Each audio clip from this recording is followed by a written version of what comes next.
माता की वंदे मातरम, वंदे मातरम, जय जवान, जय किसान, जिंदाबाद, जिंदाबाद। नमस्कार, जय हिंद साथियों। ये जो तस्वीरें आपने देखी, ये किसी ऐसा नहीं है कि किसी देवी देवताओं के ऊपर ये कोई जत्था जा रहा है। जी नहीं, ये यात्रा है देश में, देश की सरहदों पे, देश के उन बागी फौजियों की जो सेना में जाने के प्रति जुनून तो रखते हैं, लेकिन उनके जुनून को पूरा रखने के लिए उनको जो मौके मिलने चाहिए, आखिरकार 2 साल से उन मौके के इंतजार में ये युवा थक के देश की राजधानी दिल्ली की ओर अग्रसर हो चुके हैं। ये तस्वीरें राजस्थान की। जी हाँ, राजस्थान की सड़कों के ऊपर अब आने वाले दिनों में ऐसा हुजूम आपको देखने को जरूर मिल जाएगा। राजस्थान के आज काफी युवा देश की राजधानी दिल्ली में जंतर मंतर पर आने वाले 5 अप्रैल को एक महाआंदोलन की तैयारी को लेके यहां से 400 किलोमीटर की पैदल यात्रा पे निकल गए हैं। जी हाँ, 400 किलोमीटर की जब बात करेंगे तो आप एक बार जरूर विचलित होंगे, लेकिन ये तस्वीरें आपको विचलित कर सकती है, लेकिन इनके हौसले आपको जरूर एक नई ऊर्जा देंगे। 400 किलोमीटर की यात्रा की बात करें या 400 मीटर की या 1600 मीटर रेस की बात करें, ये युवा हमेशा अपनी मेहनत के बल पे अग्रसर नजर आते हैं। देश की राजधानी दिल्ली में आने वाले दिनों में एक महाआंदोलन जो लोकतांत्रिक तरीकों से इन युवाओं की मांगे सरकार के समक्ष रखने की एक योजना बनाई गई है। देश के युवा ऐसे नहीं है कि किसी एक मुद्दे को लेके वहां जा रहे हैं। जी हाँ, ये एयरफोर्स इनरोलमेंट को लेके, एयरफोर्स रिजल्ट को लेके, सेना रैली भर्ती समय पे हो, सेना रैली भर्ती परीक्षा को लेके, नेवी में सभी को मौका दीजिए और ऑनलाइन एग्जाम की कंडीशंस को फॉलो करने की तमाम मांगों को लेके ये देश के युवा है, वो देश की राष्ट्रीय राजधानी दिल्ली में बड़े प्रदर्शन की ओर कूच कर गए हैं। जी हाँ, इन युवाओं के हौसलों को हमारा सलाम है। साथ ही इन युवाओं के इस आंदोलन में प्रमुख मांगे क्या है, इसके ऊपर एक प्रमुखता से नजर डालते हैं और उसके बाद में इस आंदोलन के किस तरीके का रुख और आने वाले दिनों में सरकार इसके ऊपर क्या अपडेट आपको दे सकती है, उसके ऊपर चर्चा करेंगे। तो चलिए दोस्तों, आंदोलन की प्रमुखता है उसके ऊपर चर्चा करते हैं। देश की राजधानी दिल्ली में आखिरकार इन युवाओं को प्रदर्शन करने की नौबत क्यों आई? क्योंकि पिछले 2 साल से देश में सैन्य भर्ती की तैयारी करने वाले युवा लगातार परेशान है।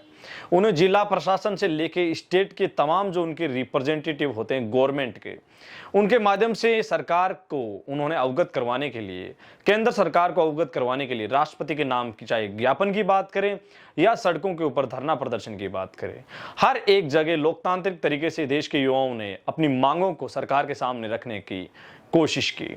साथ ही साथ देश में तमाम राज्यों के सांसदों ने इस मुद्दे को लोकसभा में रखा, लेकिन अभी तक कई सांसदों ने इस मुद्दे को लोकसभा में रखने के बाद भी रक्षा मंत्रालय, सेना मुख्यालय या देश के किसी भी प्रकार की रक्षा मंत्री जी की ओर से ऑफिशियली बयान नहीं आया है कि आखिरकार हम इसको लेके कब संज्ञान लेने वाले हैं।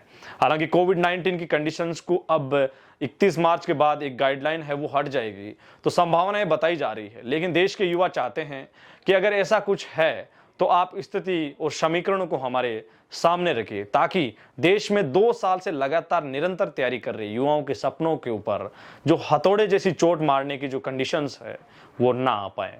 साथ ही इस वीडियो के साथ साथ आपको बता दूं कि इस आंदोलन में जो साथी जा रहे हैं, प्रमुखता से इनकी सबसे बड़ी मांग यह है कि उनको 2 साल आपने इंतजार करवाया।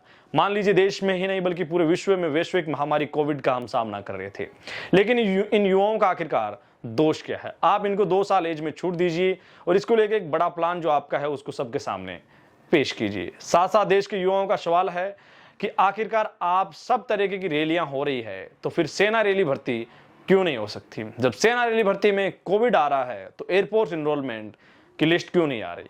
जब एयरफोर्स इनरोलमेंट में कोविड की कंडीशंस है तो फिर रिजल्ट में आखिरकार कोरोना कहां से बीच में आ रहा है? और वहीं साथ साथ नेवी वाले भाइयों के साथ जिनके आप फॉर्म तो सबसे भरवाते हो, लेकिन एग्जाम के लिए चंद युवाओं को आप बुला के कहीं ना कहीं उनको जो उनके सपने पूरे करने में एक नींव में जो बाधा आती है, वैसा ये कहीं ना कहीं लग रहा है।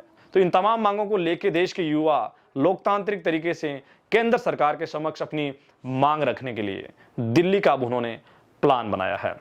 दिल्ली का जब प्लान बनाया है तो कई सारे साथी लगातार, हमने पिछले 1-2 वीडियोस में आपको बताया है कि लोकतांत्रिक तरीका ही एकमात्र ऐसा साधन है जिसके माध्यम से सरकार से हम अपनी मांगों को उजागर कर सकते हैं।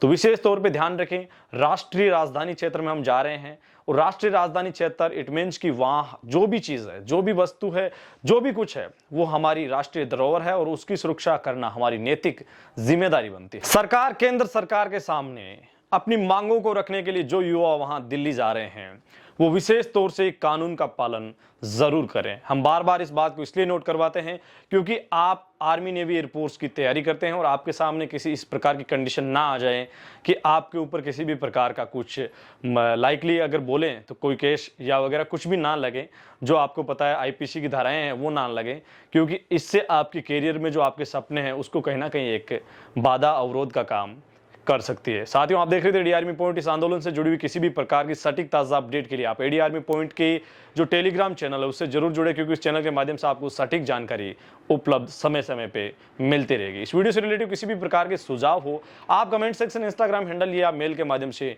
हमें जरूर अवगत करें और आंदोलन से जुड़े हुए किसी भी प्रकार की आपकी प्रतिक्रिया हो तो उससे भी हमें जरूर अवगत कराएं, क्योंकि देश के युवा आप हैं और आप अपने सपनों को साकार करने के लिए आपको राइट्स है। भारत का संविधान आपको इस बात की अनुमति प्रदत्त करता है कि आप अपनी मांगों को लोकतांत्रिक तरीके से रखने के लिए हिंदुस्तान में कहीं भी प्रोटेस्ट कर सकते हैं। साथ ही अपने मेजबान धनेश को दीजिए इजाजत। वीडियो के अंत तक बने रहने के लिए आपका दिल से शुक्रिया। मिलेंगे एक और ताज़ा, सटीक और विश्लेषण भरे वीडियो के साथ। तब तक के लिए जय हिंद, जय भारत।